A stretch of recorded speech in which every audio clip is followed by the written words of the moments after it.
Hello friends, welcome to Charan maths. இப்போ நிறைய பேர் டெட் ரிசல்ட்டில் நிறைய பேர் பாஸ் ஆகிருப்பீங்க. ஸோ நெக்ஸ்ட் ஸ்டெப்ஸாக நம்ம என்ன பார்க்க போகிறோன்னா தமிழ் எலிஜிபிலிட்டி படிக்கணும். அதுக்கு நம்ம கண்டினியூவாக வீடியோ போட்டுன்னு இருக்கிறோம். இப்போது இயல் 9 வந்து பார்த்தோம். இயல் 9ல் நெக்ஸ்ட்டு பார்க்க போகிறது வந்து ஒருவன் இருக்கிறான். இப்போ இது ஒரு கதை மாதிரி. ஸோ இப்போ இதில் நிறைய படிக்க தேவையில்லை, ஹெட்டிங் மட்டும் பார்த்துக்கினா போதும். ஸோ ஒருவன் இருக்கிறான், கு அழகிரி சாமி, இதை மட்டும் நம்ம படிச்சிங்கன்னா மட்டும் போதும், வேற இல்லை. ஒருவன் இருக்கிறான் அப்படின்ற இந்த கதையை எழுதுனது யார் அப்படின்னா கு அழகிரி சாமி. ஓகேங்களா? ஸோ இது வரைக்கும் போதும், இது பண்ணதில்ல. அடுத்தது இவரோட நூல்வெளி மட்டும் பார்த்துக்கலாம். இந்த நூல்வெளியில் இங்கே பாருங்கள், ஆலங்கானத்து 5 வர இருத்து அரசு பட அமர உழக்கி அப்படின்றது இந்த சென்டென்ஸ் வந்து பார்த்தோன்னா மதுரை காஞ்சி அப்படின்ற நூல்லேருந்து எடுத்துக்கிறாங்க. ஸோ இதை மட்டும் படிச்சுக்கினா போதும். ஆலங்கானத்து 5 வர இறுதி அரசு பட அமர் உழக்கி அப்படின்றது மதுரை காஞ்சி. ஓகேங்களா?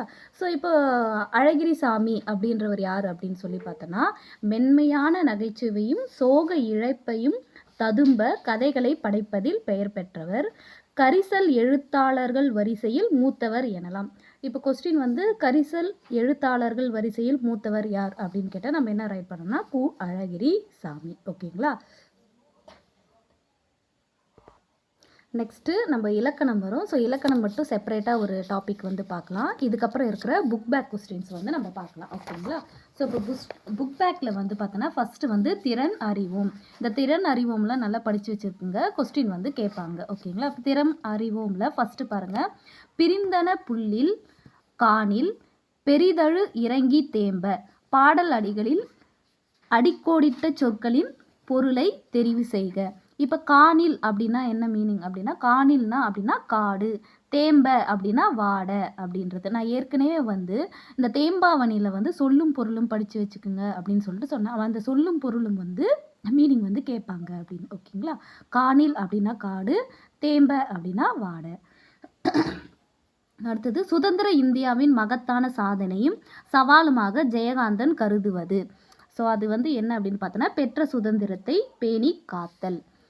பூக்கை குவித்து பூவோடு புரிவைக்க காக்க என்று வேண்டியவர் அப்படின்னா கருணையான் வந்து எலிசபெத்துக்காக வேண்டினார் அப்படின்னு.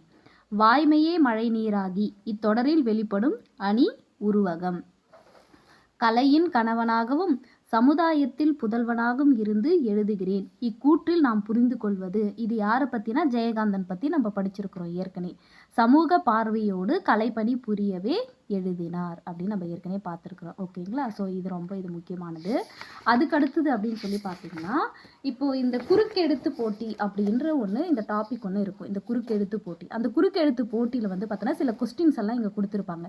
இதில் நம்மளுக்கு தேவையானது மட்டும் படித்தா வந்து போதும். இதில் வந்து பார்த்திங்கன்னா முக்கியமானது பார்த்தோன்னா, சிறு பொழுதின் வகைகளில் ஒன்று அப்படின்னா காலை. இது வந்து கொஸ்டின்லாம் கேட்க மாட்டாங்க.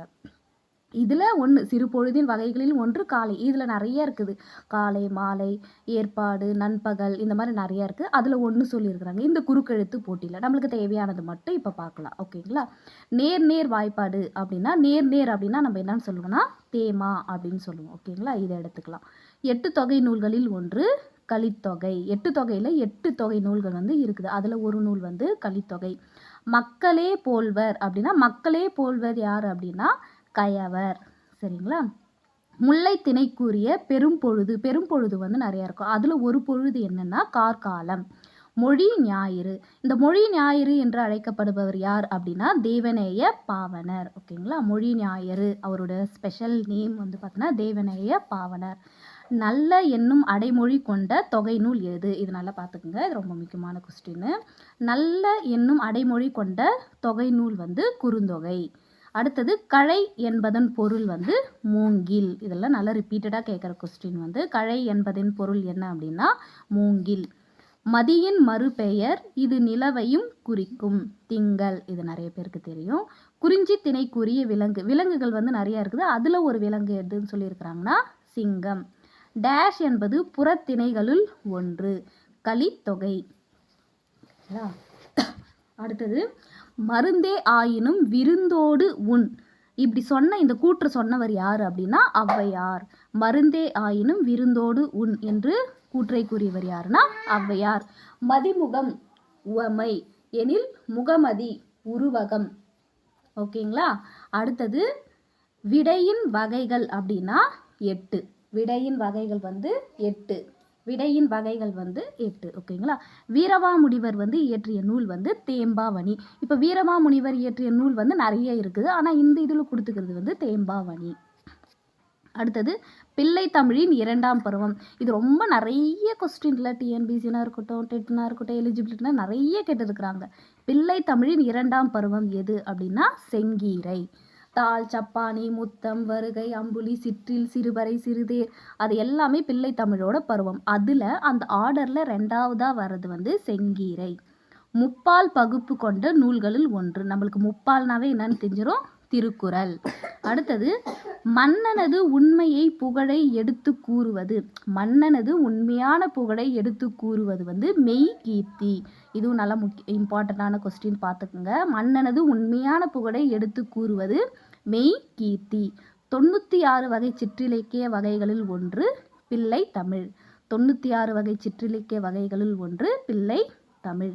செய்தவம் இந்த இலக்கண குறிப்பு என்னன்னா வினைத்தொகை. ஸோ இப்போ இதில் ரொம்ப இம்பார்ட்டண்ட்டெல்லாம் சொல்லிட்டு இருக்கிறேன். இதை கொஞ்சம் பார்த்துக்குங்க. அடுத்தது என்ன அப்படின்னு சொல்லி பார்த்தீங்கன்னா இந்த கலைச்சொற்கள் அறிவோம். கலைச்சொற்கள் அறிவோம். கலைச்சொற்களில் வந்து ஃபஸ்ட்டு வந்து ஹியூமனிசம். ஹியூமனிசம் அப்படின்னா என்ன, மனிதநேயம். கேபினட் அப்படின்னா அமைச்சரவை. கேபினட்னா என்ன, அமைச்சரவை. அடுத்தது வந்து கல்ச்சுரல் பவுண்டரிஸ் அப்படின்னா பண்பாட்டு எல்லை.